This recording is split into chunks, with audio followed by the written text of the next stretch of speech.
Oke, mari kita berdoa. Bapa di sorga, ini adalah minggu kedua kami memasuki tahun 2026. Kami mohon kasih setiamu Tuhan, mengawali, memimpin kami terus memasuki tahun 2026.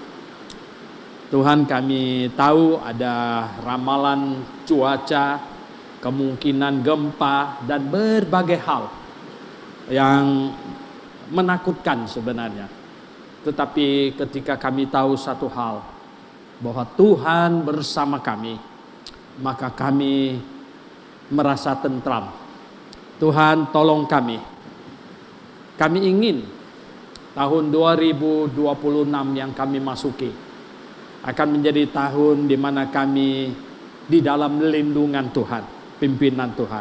Oleh sebab itu Tuhan, pimpinlah kami, berkatilah kami, anak-anak-Mu. Kami berkumpul hari ini, sekali lagi mohon firman-Mu mengarahkan hidup kami, memimpin kami. Kami berdoa dalam nama Tuhan Yesus Kristus. Amin. Silakan duduk, jemaat sekalian.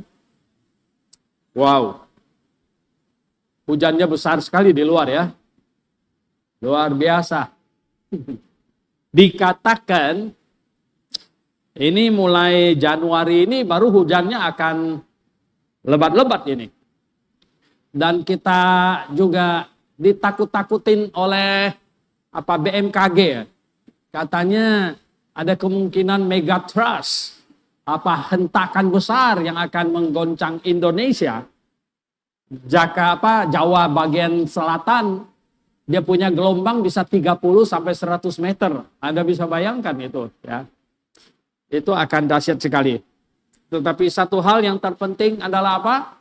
Kalau Tuhan bersama dengan kita, apapun yang terjadi tidak perlu khawatir. Amin. Iya. Nah, saya ingin mengajak jemaat membaca 1 Petrus. Coba kita membaca 1 Petrus. Ya. 1 Petrus pasal yang kelima.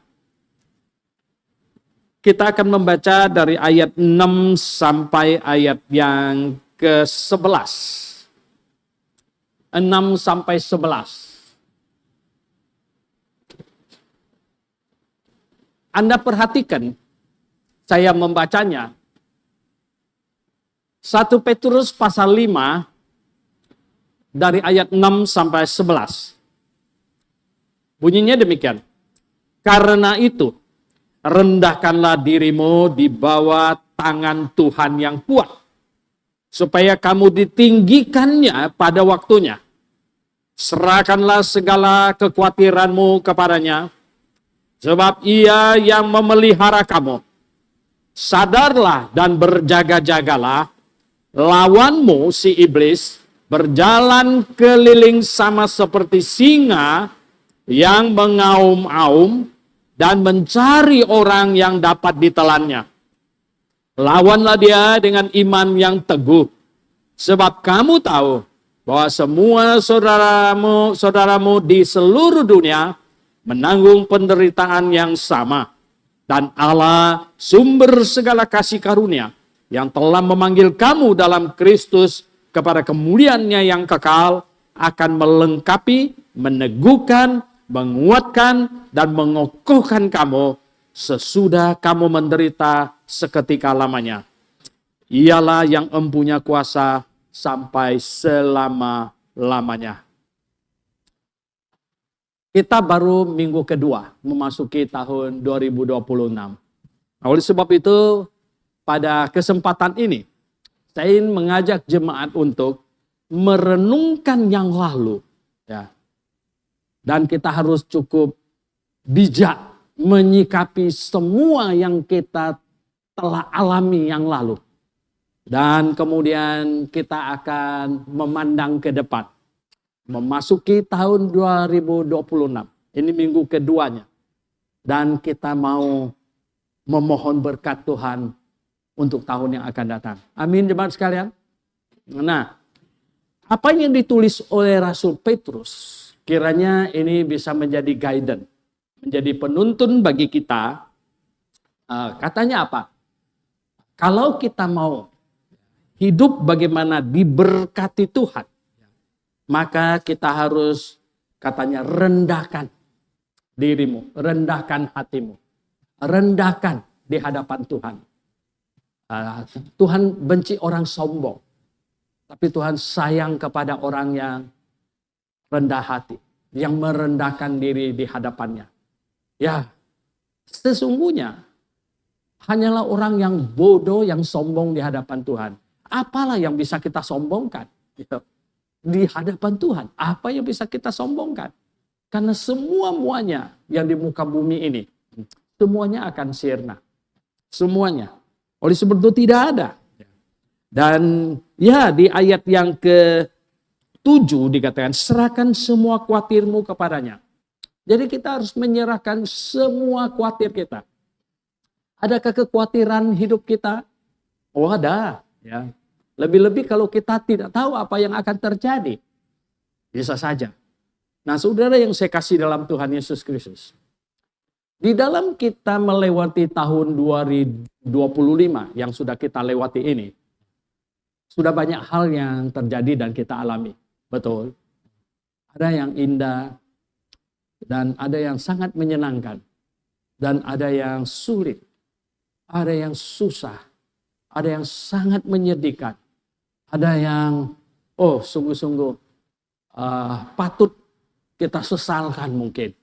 Nah, saudara yang saya kasih dalam Tuhan Yesus Kristus. Kali ini saya ingin mengajak jemaat sekalian untuk mempelajari kehidupan dua orang.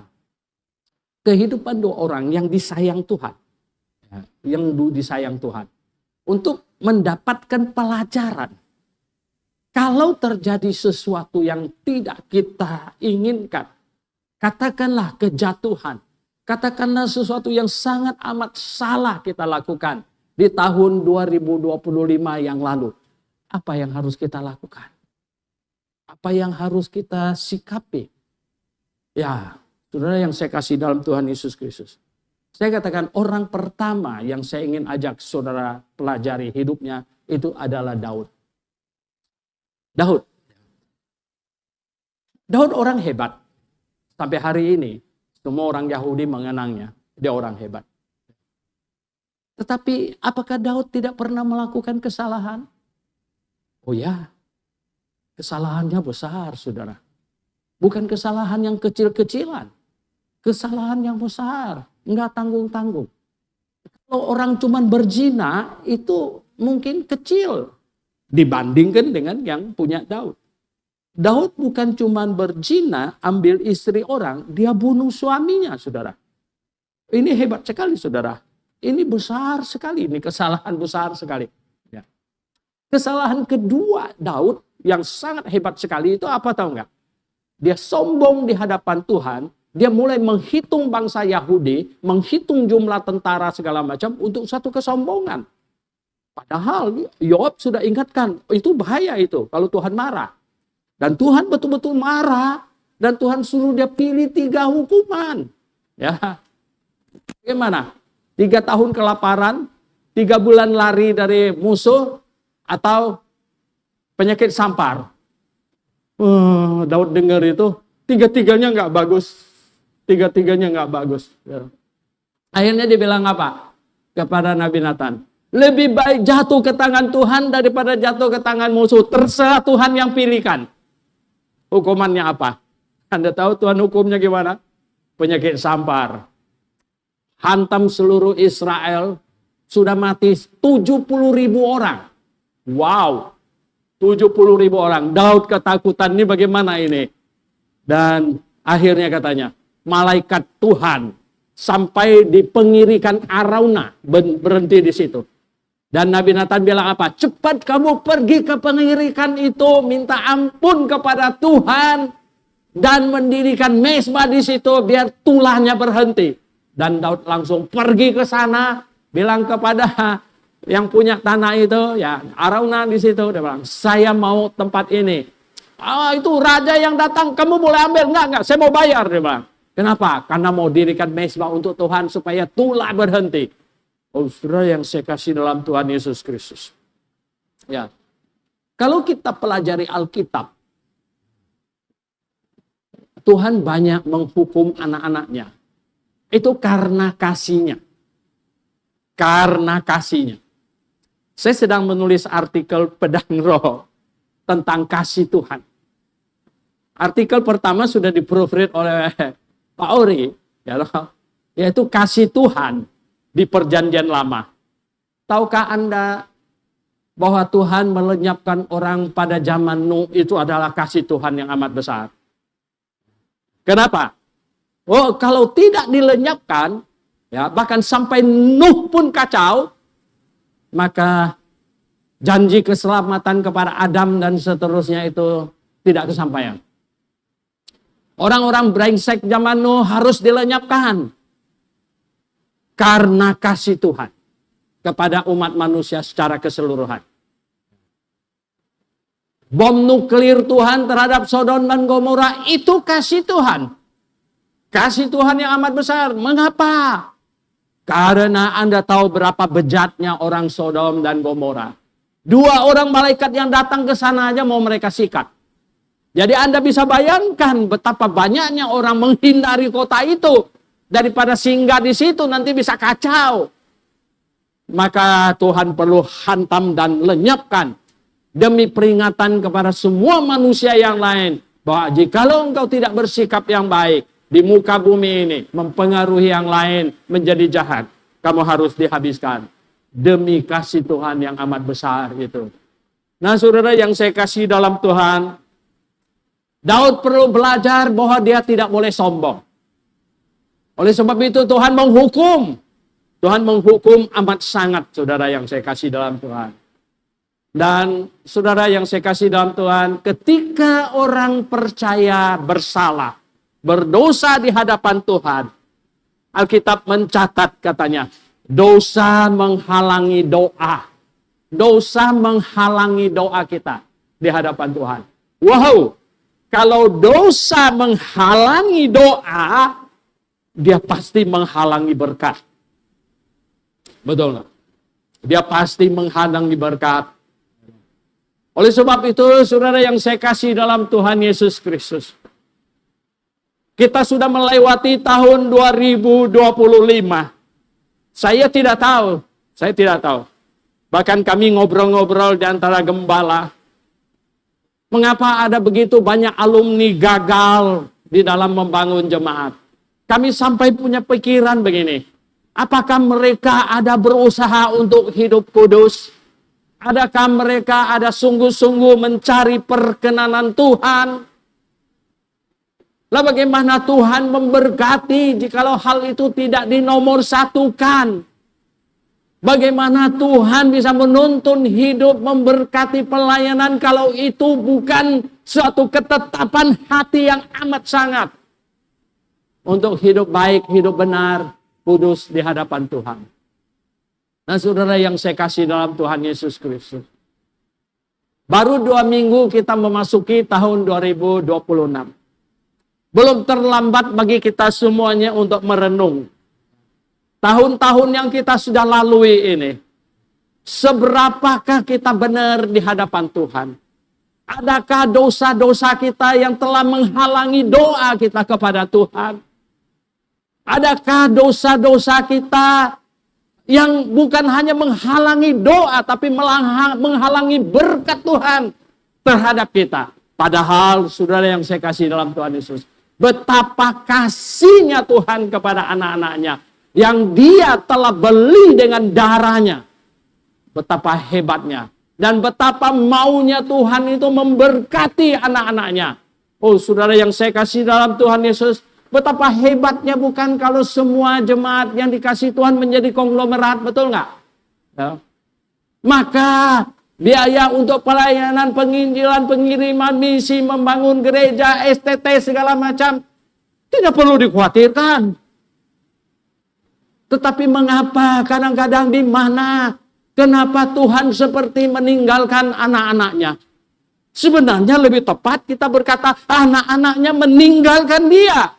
menjauh dan mendekat kepada dosa dan kepada dunia. Oh saudara yang saya kasih dalam Tuhan Yesus Kristus. Sehingga kadang-kadang kita pun berpura-pura tanya, Tuhan, kenapa saya begini? Tuhan, kenapa saya begitu? Tuhan bilang, emangnya kamu tidak tahu kamu bikin apa? Nah, emangnya kamu tidak tahu? Oke, istrimu mungkin tidak tahu. Suamimu mungkin tidak tahu. Saudaramu mungkin tidak tahu. Kamu sendiri pasti tahu. Oh, saudara yang saya kasih dalam Tuhan Yesus Kristus. Kadang-kadang manusia berlagak belon di hadapan Tuhan. Pura-pura tidak tahu dosanya sendiri. Ya, saudara yang saya kasih dalam Tuhan. Kadang-kadang saya menghadapi hidup orang. Kita mau nasihatin apa? Apa yang kita mau omong? Karena ketika kita bincang-bincang dengan dia, kita tahu ini hidupnya berantakan, kacau. Kenapa bisa hidup berantakan, kacau sampai kepada titik ini? Semuanya itu disetat, dimulai dari apa? Mundur dari Tuhan. Setelah sampai kepada satu titik yang mengerikan, baru, oh Tuhan, tolonglah aku. Tuhan bilang, kamu menjauh dariku sudah berapa lama? Aku mengulurkan tangan dan mau menolong kamu terus. Tapi kamu jauh dan pergi ke tempat yang licin sehingga kamu jatuh ke dalam dosa. Dosa yang mengerikan di hadapan Tuhan. Saudara yang saya kasih dalam Tuhan Yesus Kristus. Daud pernah jatuh. Dan kenapa Tuhan masih sayang kepada Daud? Kenapa Tuhan masih sangat sayang kepada Daud? Kamu baca di 2 Samuel pasal 7. Dari situ betapa Tuhan bilang sampai saat itu di ayat yang ke-16 Tuhan janji kenapa Mesias disebut anak Daud? Karena dari Daudlah Tuhan bilang akan datang juru selamat. Nah, kenapa orang yang sangat berdosa bisa kemudian disayang oleh Daud, disayang oleh Tuhan sedemikian rupa? Jawabannya, ini yang saya ingin ajak Anda renungkan hari ini. Apa tahu enggak? Pertobatannya yang dahsyat. Pertobatannya yang dahsyat, saudara. Oh, memang tidak ada manusia yang sempurna. Semua orang berdosa, betul. Dosa semuanya. Ya, Saul berdosa, Daud juga berdosa. Kalau dihitung-hitung dari pemandangan mata manusia, dosanya Saul lebih kecil daripada dosanya Daud. Tetapi mengapa Tuhan mengasihi Daud? Anda tahu apa sebabnya? Karena pertobatannya dahsyat, saudara yang saya kasih dalam Tuhan. Oh, kita bersalah. Kemudian kita mengaku salah. Kita bertobat. Saudara tahu? Ya, pertobatan itu ada tingkat mutunya. Ada mutunya. Kalau kita bersalah kepada seseorang, salahnya kita anggap sangat sepele. Ya paling kita minta, sorry lah ya, sorry. Ya kita pegang tangannya, sorry. Tapi bagaimana kalau salahnya besar sekali? Dan kita merasa sangat terbeban, ya toh. Maka, ya toh. Pertobatan itu sampai ke dalam-dalamnya. Saudara yang saya kasih dalam Tuhan Yesus Kristus. Daud bersalah. Dan ketika Nabi Nathan datang bercerita tentang seorang kaya, seorang tuan yang mau bikin pesta, bukan membunuh dombanya sendiri, tetapi mengambil domba, anak domba tetangganya, dan disembelinya domba satu-satunya yang dia sayang. Daud marah, dia bilang, orang itu harus mati, katanya. Orang itu harus mati. Nathan bilang, orangnya ini. Ini orangnya. Saya mau, saudara yang saya kasih dalam Tuhan, kamu tidak ambil istri orang. Tapi coba, ya, sikapi telunjuk Nathan ke mukamu. Ya. Kita perlu melihat telunjuknya Nathan ke kita. Ini kamu yang berdosa. Kamu. Oh, saudara yang saya kasih dalam Tuhan. Kita pernah dengar, kita baca di dalam Alkitab, ketika Nabi Tuhan diutus kepada Yerobeam, ya, dan dia bernubuat menentang Yerobeam. Yerobeam tidak bertobat, saudara. Yerobeam malah marah, bilang apa? Tangkap dia, katanya. Pada waktu dia bilang, tangkap dia, tangannya nggak bisa balik lagi. Kaku begini, tangkap dia, gimana ini? Nggak bisa ditarik lagi. Baru kemudian dia bilang apa? Oh gitu, tolong supaya ini bisa ditarik lagi gitu. Kalau orang yang tidak mempunyai power apa-apa, ditunjuk dan langsung bertobat, itu enggak hebat. Banyak orang bisa melakukan itu. Tapi Daud itu powerful saat itu. Dia itu raja. Zaman dulu raja itu bukan presiden, saudara. Dia kan misalnya ini kurung dia. Ya. Udah biar jangan omong lagi. Tapi Daud ketika ditunjuk salahnya, breakdown dia. Dan dia bilang apa? Benar, akulah yang salah. Akulah salah. Dan dia bukan cuman menangis. Dia bukan cuman menyesal di hatinya. Saking pertobatan yang sedemikian masuk ke dalam hati seluruh jiwa raganya. Dia buat lagu Mazmur 51. Saudara yang saya kasih dalam Tuhan Yesus Kristus. Tadi di sekolah minggu ada yang tanya. Ya, tentang mengapa Tuhan ya, mengampuni Petrus katanya. Zaman itu yang menyangkalnya dan sekarang kok kayaknya beda gitu. Oh, saya bilang enggak. Dari Adam sampai kepada manusia yang terakhir, Tuhan tidak pernah berbeda-beda. Kenapa? Karena Tuhan melihat hati. Dari Adam sampai manusia yang terakhir, yang jadi sorotan Tuhan itu bukan muka kita. Ya. Yang Tuhan lihat itu bukan pakaianmu, bukan. Yang Tuhan lihat itu hatimu. Itu. Ya. Karena kalau lihat dari hati, adakah Petrus punya hati start awal di hatinya mau menyangkal Tuhan Yesus? Baca dengan teliti. Petrus terpojok oleh perempuan-perempuan yang bilang, kamu orang Galilea, gitu. Kamu muridnya, gitu. Petrus tuh saking mengasihi Tuhannya, yang lain udah lari entah kemana, Petrusnya ngendap, mau ikut, mau lihat, ini guru saya apa ini? Saya pikir kalau dia lihat Tuhan Yesus mulai dianiaya, mungkin dia akan masuk membela. Ya. Petrus hatinya begitu. Dari Adam sampai manusia yang terakhir, Tuhan lihat hati. Nah, Tuhan lihat hati. Nah, oleh sebab itu saudara yang saya kasih dalam Tuhan, saya tidak tahu saya tidak tahu jemaat semuanya. Ya, sebenarnya gini, jauh lebih enak khotbah tentang doktrinal daripada tentang kehidupan sehari-hari. Ya doktrinal kan kita, ya doktrin itulah yang dikatakan di Alkitab. Tapi kalau kehidupan ini takut jemaat bilang, waduh Pak Suhento tahu begini, tahu begitu. No, tidak begitu ya. Kita cek hati kita di awal tahun 2026 ini. Saudara yang saya kasih dalam Tuhan Yesus Kristus. Kalau kamu merasa Tuhan tidak mendengar doamu, apa sebabnya? Apa sebabnya? Terlebih lagi ketika kamu merasa bahwa aduh berkat Tuhan kok seret banget. Ya. Kenapa hidup ini jadi begitu susah? Oh saudara yang saya kasih dalam Tuhan, kita itu harus jadi manusia yang peka. Jadilah anak Tuhan yang peka. Hidup kita itu bagaimana? Ya, toh? Hidup kita itu seberapa kita menyenangkan hati Tuhan. Saudara, hati-hati. Ya. Kita perlu sangat hati-hati akan hal ini. Kenapa? Karena Tuhan lihat ke dalam hati. Tuhan lihat dalam hati.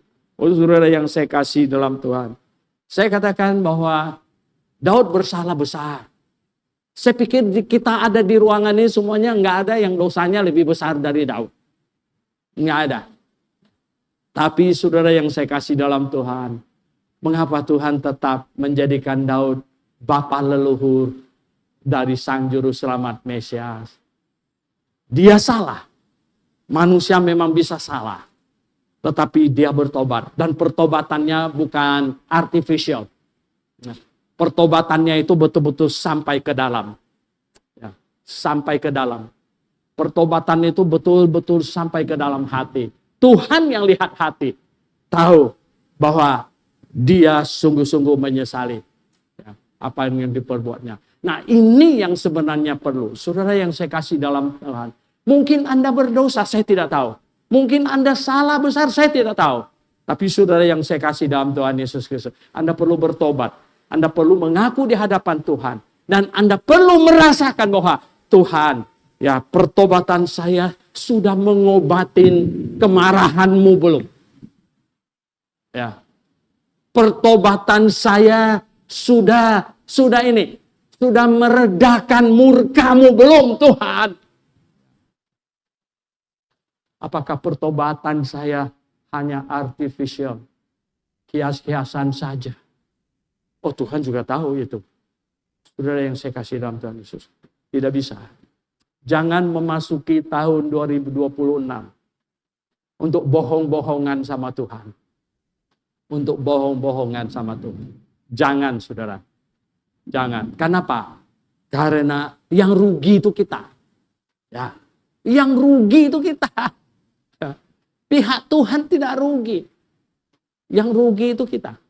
Kalau engkau bohong-bohongan dengan Tuhan, tidak sungguh, tidak serius, maka yang rugi kamu, saudara. Betul ya. Maka itu kita perlu ya. Ini adalah waktu yang baik untuk kita merenung. Seberapa saya di hadapan Tuhan, seberapa dekat. Atau saya ada usaha untuk jauh-jauh dari Tuhan. Oh, Tuhan mau kita dekat dengannya. Saudara yang saya kasih dalam Tuhan. Betapa Tuhan mau mengasihi anak-anaknya sedemikian rupa.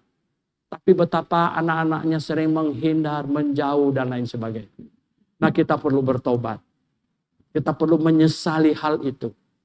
Dan katakan kepada Tuhan, Tuhan, saya sungguh-sungguh bertobat. Saya sungguh-sungguh malu pada diri saya sendiri. Saya tidak mau ulangi lagi.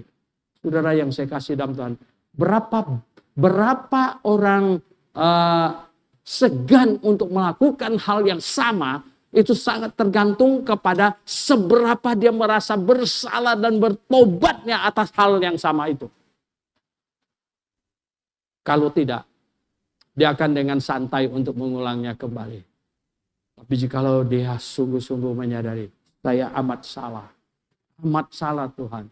Dan menangisinya dengan sungguh. Dan maka dia akan berkata, Tuhan, ampuni saya. Tuhan mengampuni kita. Tuhan itu penuh dengan kemurahan. Tuhan penuh dengan kemurahan.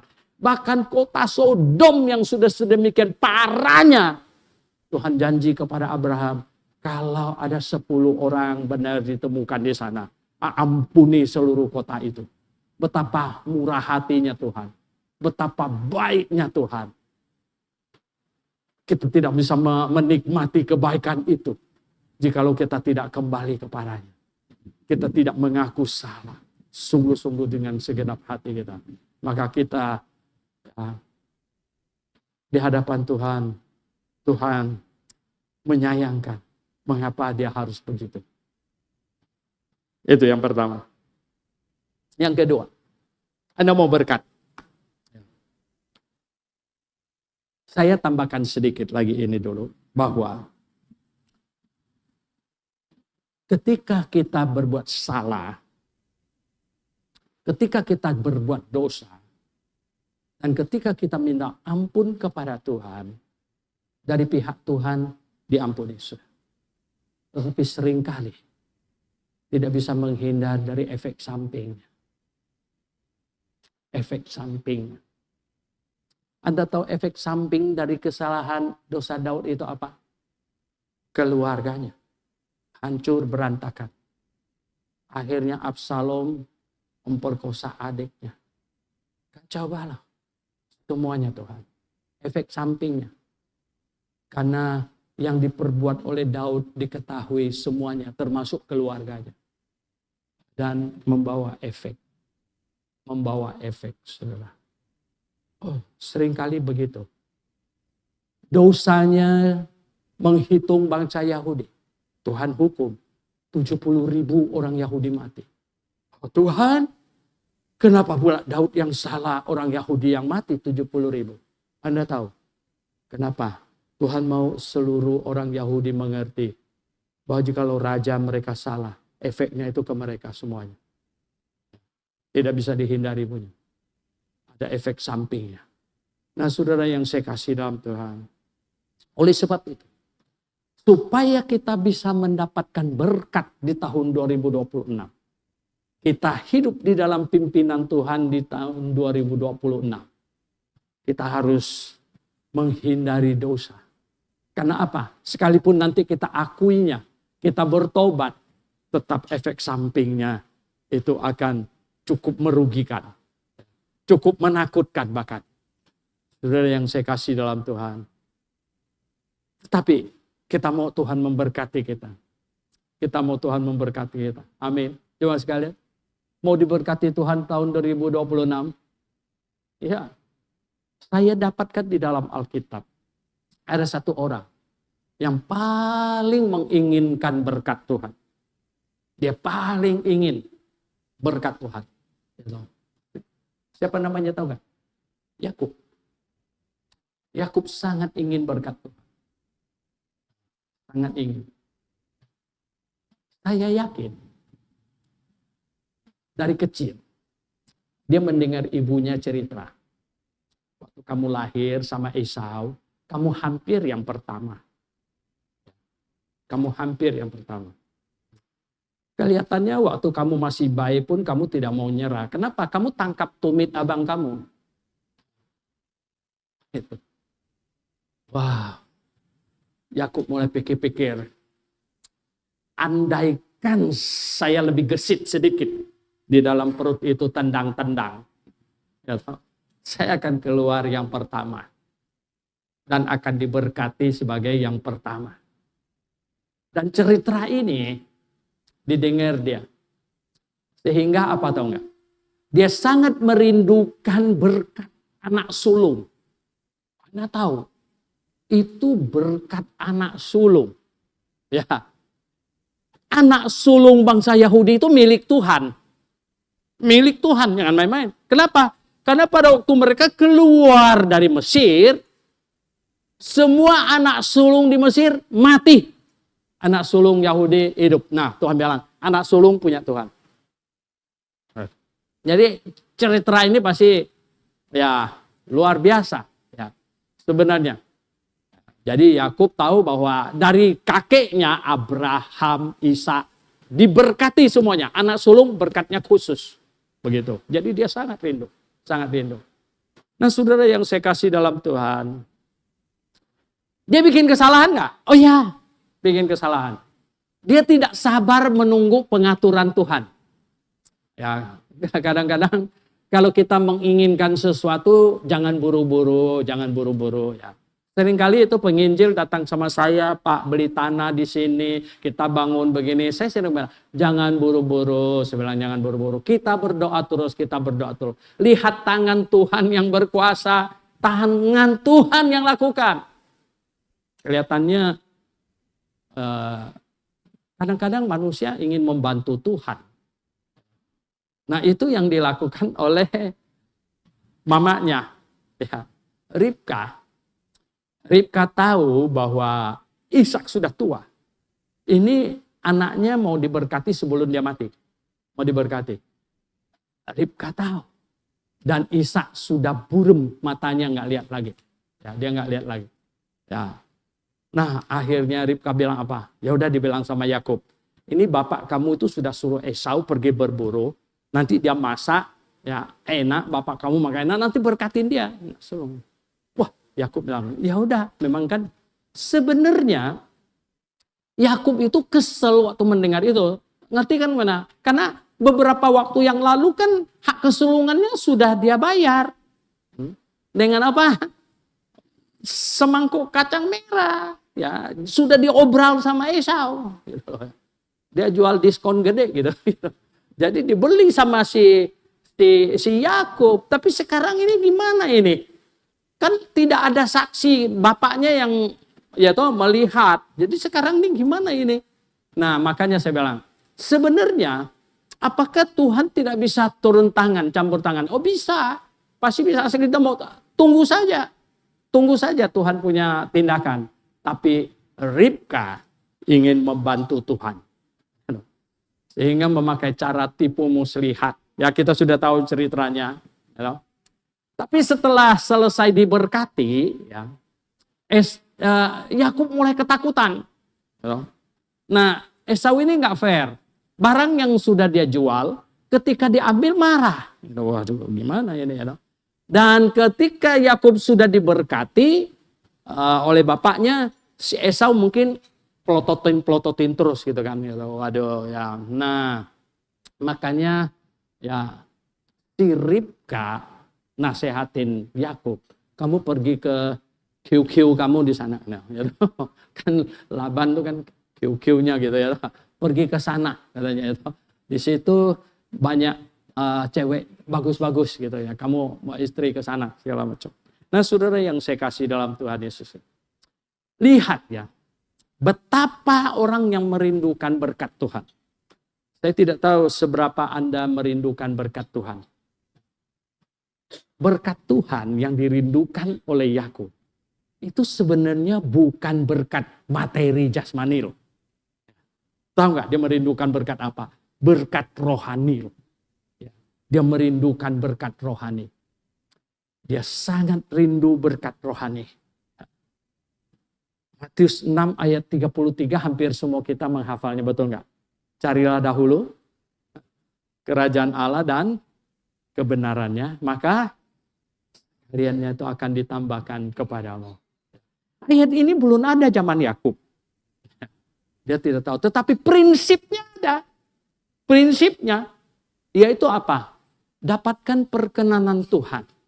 Cari Tuhan, cari kebenarannya, dekat Tuhan, maka semua yang lain akan Tuhan tambahkan. Akan Tuhan tambahkan yang lain. Sebenarnya yang paling manusia perlukan itu apa toh? Yang paling manusia perlukan itu kebahagiaan. Damai sejahtera kebahagiaan. Kamu mempunyai uang lebih banyak dari Elon Musk. Ya toh? Itu pusing kepala. Kamu punya kekuasaan lebih hebat dari Xi Jinping. Ya toh? Ketika dengar Trump culik Maduro. Ya kan? Saya dengar katanya dia stres tambah pengawalnya gitu. Jadi kan kacau, betul nggak? Ya toh? Jadi sebenarnya yang manusia inginkan itu adalah damai sejahtera. Kamu mau diberkatin Tuhan apa sekarang ini ya toh? Ya kan? Makanan berlimpah. Ya toh? Tapi dokter pesan apa? Kolesterol tinggi. Ya toh? Ya, sudah kolesterol tinggi, apa katanya lagi ya toh? Gula darah tinggi. Ya toh? Jadi durian nggak boleh. Terus apa nggak boleh? Wah, samcan nggak boleh. Waduh, aduh. Terus apa lagi? Ya enggak. Ya semuanya jadi nggak boleh. Ini gimana ini ya kan? Semuanya nggak boleh. Tekanan darah tinggi. Asin sedikit nggak boleh. Jadi mau apa? Tawar-tawar semuanya sikat. Nggak ada gunanya. Betul nggak? Kan lebih baik kita bahagia. Kebahagiaan itu sebenarnya itu lebih dari harga apapun juga. Lebih dari uang sebenarnya. Nah, Yakub sangat ingin berkat rohani. Sangat ingin. Dan mungkin itu malah tidak akan terlaksana pada zamannya dia. Tapi berkat itu ketika ditumpangkan tangan oleh ayah yang sebagai imamat. Yang ya imamat ayah pada zaman itu akan terus. Anda tahu nggak? Ketika Nuh mengutuk Ham bahwa dia akan menjadi hamba, itu lama kemudian baru keturunan Ham menjadi hamba. Ya, makanya berkat Tuhan juga enggak saat itu. Kutuk Tuhan tidak saat itu. Tetapi jangan coba-coba. Jangan coba-coba, saudara. Nah, saudara yang saya kasih dalam Tuhan, Yakub merindukan berkat Tuhan. Luar biasa. Dan ya, dia tahu dia sudah salah. Dia salah dia membohongin bapaknya. Dia salah dia membohongin bapaknya. Tapi Ribka yang garansi waktu itu loh. Karena Yakub ketakutan. Gitu. Kalau sedang diberkatin tiba-tiba tahu bahwa saya Yakub bukan Esau, nanti bisa balik dikutuk loh. Ribka bilang apa? Biar kutuknya saya yang tanggung. Waduh, ya. Ada mak yang belain, anak mami soalnya dia, jadi dia dibelain gitu. Nah akhirnya dia maju ya. Maka itu, tetapi rasa bersalah itu terus menerus saudara. Makanya rasa bersalah itu terus meneruskan. Akhirnya apa? Ya oke, orang yang rasa bersalah ya, pergilah dia ke tempat keu-keunya si Laban. Ya. Lalu di situ ya enggak, ya omnya si Laban di situ. Lalu tahu enggak? Giliran dia kawin, ya kan? Kamu bisa bayangkan gitu. Aduh, Rahel itu cantik. Sekali pandang langsung jatuh cinta. Ya, cinta pandangan pertama. Luar biasa. Lalu waktu menikah, ya dibohongin, ditukar pengantennya.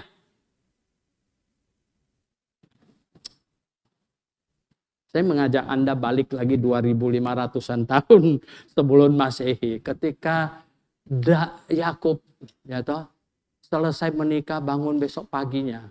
Dia tahu itu bukan Rahel. Dan ternyata Lea. Kira-kira menurut kalian gimana? Menurut kalian bagaimana? Ya toh. Saya pikir mungkin Yakub duduk di tangga begini. Aduh Tuhan. Kenapa jadi begini Tuhan? Ya kan? Kenapa jadi begini? Akhirnya dia merenung lagi apa? Ini buah dari saya bohongin bapak saya. Betul nggak? Ini buah saya bohongin bapak saya. Sekarang saya dibohongin sama om saya. Satu-satu. Ya toh? Balik saudara. Oke, dia protes sama omnya kan. Loh, saya kan bukan mau menikah sama ini. Omnya bilang ini, gini. Di kita ini nggak biasa nikahin adik, langkain kakaknya. Ya udah kamu terima aja nih. Ini adiknya juga nanti untuk kamu gitu. Oke, gitu. Waduh, saudara yang saya kasih dalam Tuhan, habis-habisan. Itu masih belum apa-apa. Yakub dibohongin omnya. Tahu nggak? Dia pernah dibohongin siapa lagi yang paling dahsyat sekali? Tahu nggak dibohongin siapa? Semua anak-anaknya. Anak-anaknya bohongin dia. Kenapa? Yusuf kan yang paling dia sayang. Betul nggak? Waduh, Yusuf dibikinin baju warna-warni. Terus abang-abangnya itu nggak pulang-pulang nih. Jaga kan berhari-hari perjalanan. Yakub suruh pergi cek mereka. Udah jadi apa nih? Wah, Yusuf datang dengan jubah yang cantik. Mereka udah bilang, nah, tukang mimpi datang. Kita apain dia? Akhirnya singkat cerita, dia dijual loh. Ya. Dia dijual loh. Ya. Luar biasa, saya kasih tahu ya. Saudaranya itu tega amat ya. Tega amat loh. Coba kalau kamu dijual oleh saudara kamu gimana rasanya? Ya. Ketika karavan itu berangkat, si Yusuf diikatkan di belakang, dia sambil memandangin saudaranya makin jauh gitu kan, ya toh? Makin jauh. Kamu kira dia nangis? Tega amat kalian kok jual saya. Ya kan? Dia dijual. Sudah itu. Saudaranya semuanya ambil jubahnya. Ya, diculupkan ke darah kambing, ya, domba. Dan mereka sebenarnya nggak terang-terangan bohongin Yakub, bapaknya. Mereka cuma bilang, adik kamu di mana? Cari kalian. Nggak tahu, nggak ketemu. Oh, ini bajunya. Suruh Yakub tafsir sendiri. Ya kan gitu. Suruh tafsir sendiri loh. Jadi dia nggak bilang, udah kami jual gini-gini kan. Oh, Yakub bisa marah sekali sama mereka. Tapi ini bajunya. Yang kami tahu. Yakub belum jelas apa yang terjadi, nangis duluan kan. Kenapa dia pikir ini bajunya sudah berdarah-darah macam begini? Ya sudah pasti udah diterkam singa kah apa ya toh segala macam, langsung dia nangis gitu. Wow, Anda tahu nggak berapa puluh tahun kemudian baru dia tahu sebenarnya dijual ya, sama saudaranya. Wah, saudara yang saya kasih dalam Tuhan. Ya. Yakub orang yang tahu dia pernah salah. Kesalahannya besar, saudara. Zaman dari Adam sampai Musa, Itu adalah zaman keimamatan ayah. Dan dia membohongin imam itu. Dengan cara menipu. Memalsukan Esau. Salah besar. Oleh sebab itu. Setiap kemudian. Buah yang dia terima. Efek sampingnya. Yang dia terima. Dia aminkan menerima dengan rendah hati. Tuhan, sudahlah. Kalau itu yang engkau. Tetapi dia masih tetap, Tuhan berkatin saya. Tuhan berkatin saya terus. Saudara yang saya kasih. Bukan minta berkat Tuhan lalu ongkang-ongkang kaki. Nggak kerja, nggak apa. Wow. Dia minta berkat Tuhan dan dia kerja. Dia kerja sama Laban. Jadi tukang jaga domba. Ya, tapi dia mau bilang bagaimana ini. Putar otak juga ini. Ini kalau makan gaji buta begini, ini nggak maju-maju ini. Akhirnya dia bilang sama omnya Laban, begini aja om sistem upahnya. Pakai ini aja katanya.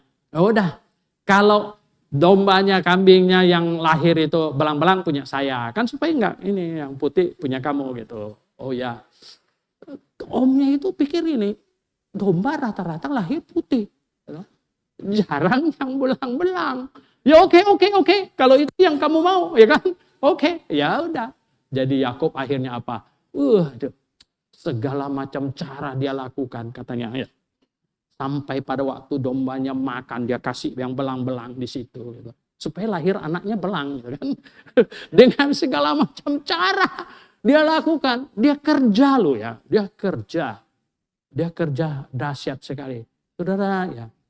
Tuhan akan berkatin kita. Tapi Tuhan tidak suka orang yang malas. Tidak suka orang yang malas ya. Di mana di Tesalonika Rasul Paulus tulis katanya apa? Sebagaimana kami sudah kasih contoh di tengah-tengah kamu. Ya. Orang yang tidak kerja tidak boleh makan. Ya. Orang yang tidak bekerja tidak boleh makan. Oleh sebab itu saudara yang saya kasih dalam Tuhan. Masuk tahun 2026 nih kerja kita nih ya. Amin. Oh kerja Saya aja kerja ini. Padahal udah mestinya pensiun nih masih kerja ini.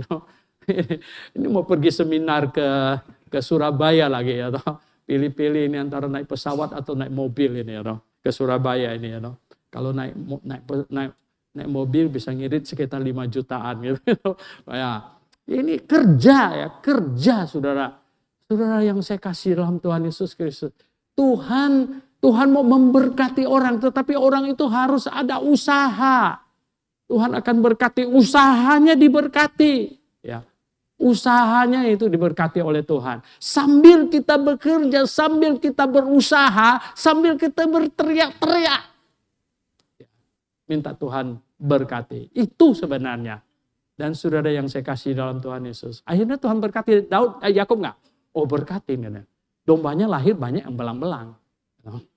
Aduh, ya, dombanya lahir mana belang. Lalu pada waktu dia pergi dari Laban, dia bawa semua dombanya.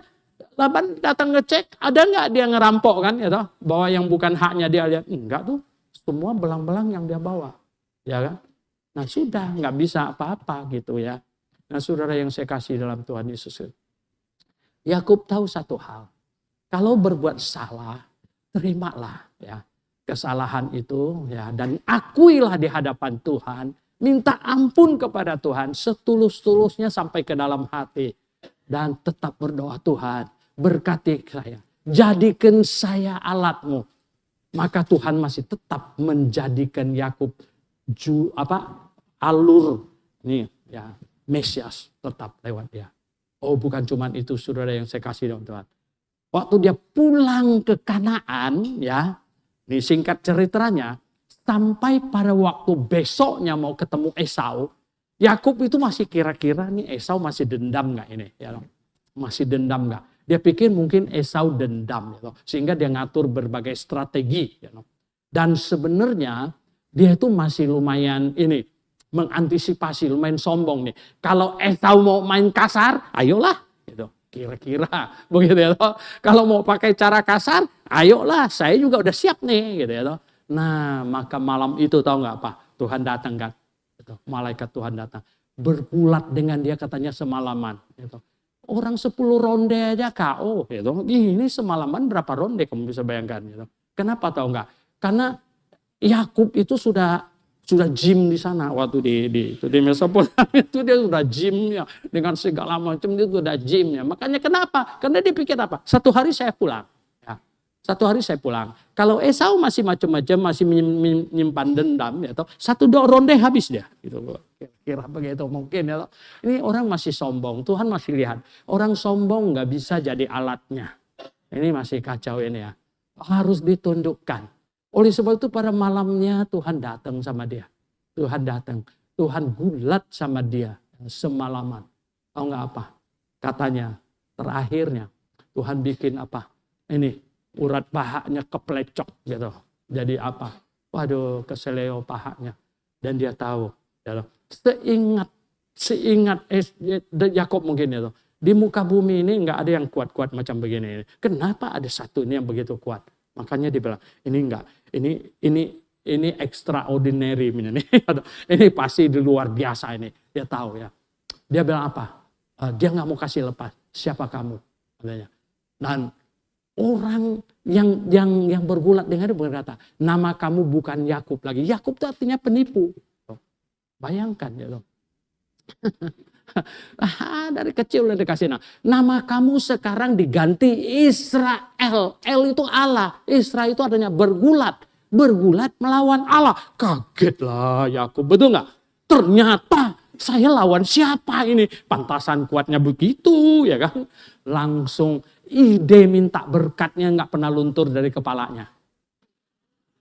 Ini saya bilang orang hebat kan begini ya toh. Maksudnya dalam keadaan kepepet ke apa segala macam tuh ide nggak pernah hilang dari kepalanya. Ini kalau minta berkat nih, makanya dia nggak mau lepaskan, nggak mau lepas. Kenapa? Lepaskan nggak mau. Berkatin saya dulu. Wah, di sini hebatnya, saudara yang saya kasih dalam Tuhan. Ya, sekarang nggak ada yang gulat sama kamu.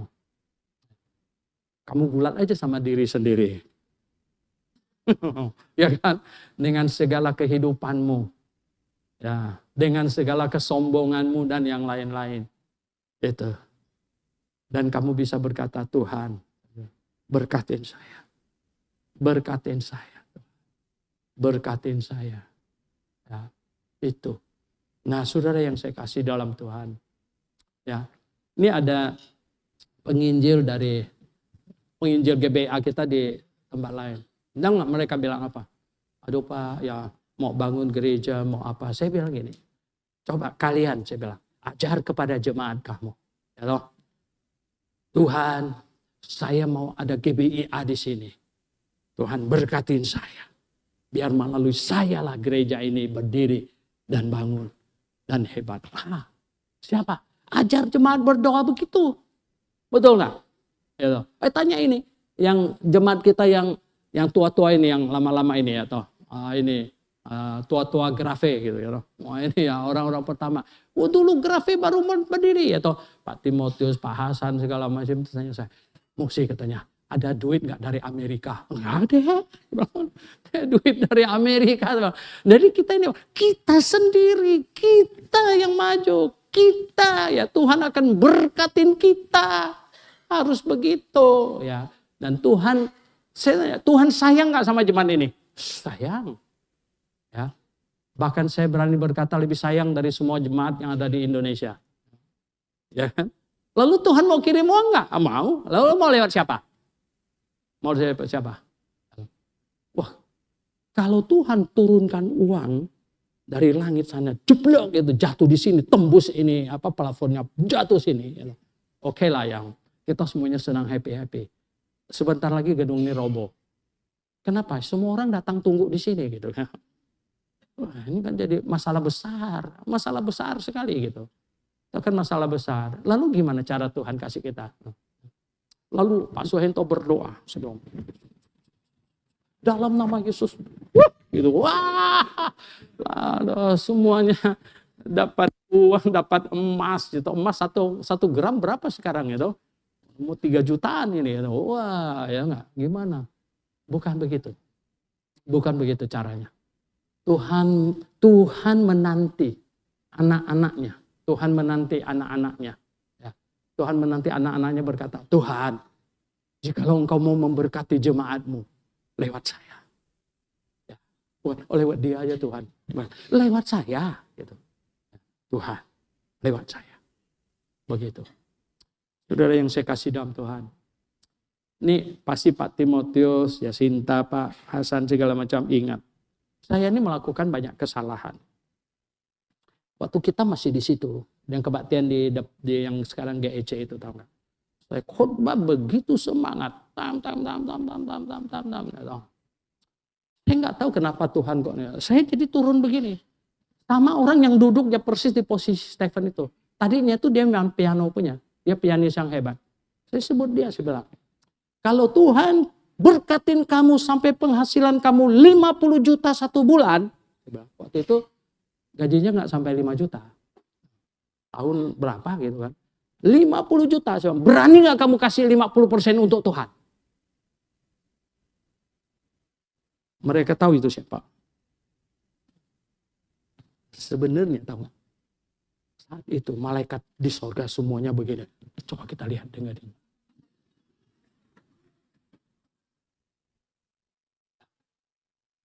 Tahu nggak dia jawab apa? Nggak berani Pak, nggak berani. Saya bilang nggak berani. Penghasilan pada waktu itu kita masih sekitar tahun 2000 kan, 23 tahun atau 25 tahun yang. Saya bilang mungkin saya salah. Kenapa saya bisa turun di situ begitu? Kadang saya bilang, Tuhan saya ini banyak salah.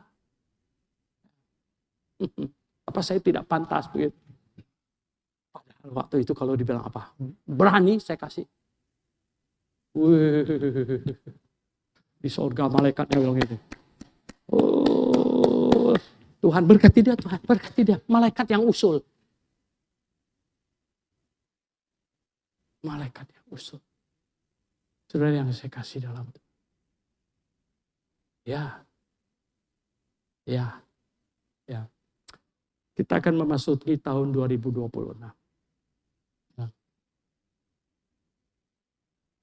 GBIA sudah lebih dari 60 gereja. Kecil-kecil, mungil-mungil. Dan mungkin, ya beberapa bulan lagi saya dengar, satu penginjil akan dikirim ke Jepang. Dan tidak tahu kemana lagi kita tahu. Tidak tahu. Saudara yang saya kasih dalam Tuhan Yesus. Ya. Berapa dahsyatnya kasih karunia Tuhan bagi kita. Saya kasih tahu kalau kita bisa merenungkan itu luar biasa. Colgate. Orang Kristen, Baptis. Dia tadinya karyawan kecil. Pabrik sabun. Sabun zaman itu kayak cap tangan itu kayak batu bata gitu. Dia sudah tahu bagaimana cara buat sabun. Pinter. Dia keluar. Dan dia bikin pabrik sabun dia sendiri kecil-kecilan. Kalau yang bosnya punya kayak bata, dia punya dibikin agak sedikit model. Kalau bos punya satu warna, dia bikin punya dia warna-warni. Nah, ditambahin lagi pewangi segala macam. Dia punya laku keras. Bosnya dikalahkan. Persepuluhan dia nggak pernah lupa dia. Tidak pernah lupa. Dan Tuhan berkati dan berkati. Tambah odol dan segala macam. Dia bilang apa? Sampai saat dia tua. Dia kasih 90%. Bukan 10%. Mengapa? Dia bilang berkat Tuhan. Tak sanggup dia tampung. 10% saja saya nggak habis pakainya. Dia bilang. Nggak mungkin habis. Dia bilang begitu. Wow. Ya. Kesaksiannya dahsyat sekali saudara. Nah saudara yang saya kasih dalam Tuhan. Orang yang sangat menginginkan berkat Tuhan adalah Yakub. Ya. Dalam situasi apapun. Ya. Sedang bergulat aja diingat berkat Tuhan. Oh ini pasti harus minta berkat nih. Hebat sekali saudara. Kita semua mau berkat Tuhan. Amin. Ya. Mari kita berdoa. Oh. Mari kita renungkan. Masa lalu hidup kita. masa lalu hidup kita. Bahkan tahun lalu hidup kita. Bukan masa lalu terlalu jauh. Bahkan tahun lalu. Adakah kita menyakiti hati Tuhan? Adakah kita menghalangi doa kita sendiri? Menghalangi berkat Tuhan. Sehingga kok jadi belit-belit Tuhan. Kenapa jadi begini? Coba kita renungkan. Saya tidak tahu. Ini urusan pribadi masing-masing. Anda yang tahu diri sendiri. Ya Tuhan mau kita tulus, jujur pada diri kita sendiri. Tuhan mengharapkan pertobatan yang serius, yang betul-betul dari dalam hati. Kita bisa membohongi orang sekeliling kita. Biasa. Tapi kita tidak bisa membohongi Tuhan. Tidak bisa. Tuhan tahu. Tuhan tahu kita kamuflase. Tuhan tahu itu cuman pengakuan artificial. Bohongan. Tuhan tahu. Maka itu kita mau. Tuhan mau kita sungguh serius. Sungguh-sungguh serius. Katakan kepada Tuhan. Saya salah Tuhan. Saya sangat salah. Sangat salah. Ya. Saya sendiri mengutuk perbuatan itu. Saya sendiri tidak suka itu. Ya. Mengingatnya saja saya sudah sedih Tuhan. Kita katakan itu. Oh Tuhan. Tuhan akan lihat hati kita. Sampaikan kepada Tuhan. Tuhan. Memasuki tahun 2026. Saya mau membuka lembaran baru Tuhan. Saya mau membuka lembaran baru hidup saya. Tuhan. Ya. Saya mau tangan-Mu menuntun saya.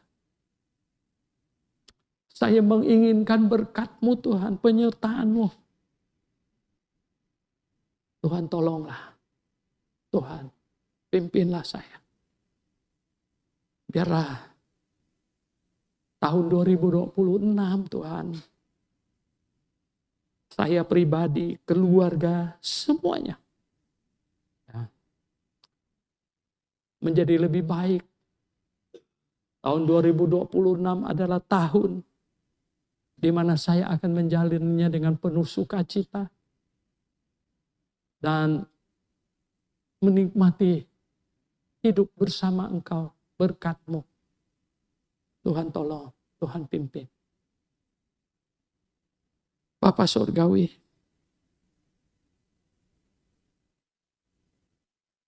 kami apa adanya Tuhan, apa adanya. Tuhan tolong. Engkau lihat seluruh jemaat-Mu Tuhan. Engkau kiranya memberkati semuanya Tuhan. Tahun 2026 tidak ada lagi yang menghalangi doa kami, berkat-Mu, tuntunan-Mu kepada kami Tuhan. Tidak ada lagi. Tuhan, apa yang lalu, yang pernah menyakiti hati-Mu, Tuhan, itu kami malu untuk mengingatnya. Dan mau supaya ke depan Tuhan, kami mau tangan tuntunan-Mu terus menerus Tuhan. Terus menerus. Puji syukur Tuhan, kami naikkan padamu. Terpujilah nama-Mu. Dalam nama Tuhan Yesus Kristus, kami berdoa.